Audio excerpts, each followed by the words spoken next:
Hi, my name is Miss Ryan, and I'm going to teach you your first 10 amendments using some hand signals that you can easily remember whenever you might need. These are extremely important because when you do not know your rights, you are easily manipulated into giving up your rights. Let's get started. The First Amendment actually has 5 freedoms inside of it. Freedom of religion, freedom of speech, freedom of press, freedom to protest, and freedom to petition. Pretty much the moral of all 5 of those rights is that you have the ability to potentially ask your government to be better, to criticize your government, to say things about your government and to your government without fearing retaliation directly from your government. Next, we've got our Second Amendment. You're going to hold up your 2 fingers and pew pew, duh, it's a gun. Second Amendment is your right to bear arms, to form a well-regulated militia to defend yourself against a totalitarian government. Next, we've got our Third Amendment. I like to look right here. It kind of looks like the size of a quarter.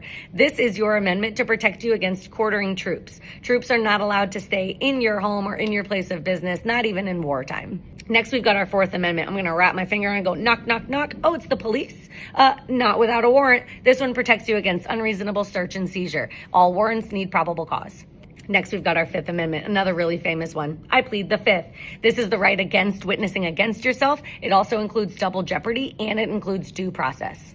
Next, we've got our Sixth Amendment. What you're going to do is you're going to take this bad boy and you're going to point at your watch. This is your right to a speedy trial with a lawyer and a jury of your peers. Your Seventh Amendment, this one's really tricky. It's going to get you. It's the exact same thing as your Sixth Amendment. Speedy trial with a lawyer, with a jury, just for common law cases as opposed to criminal cases.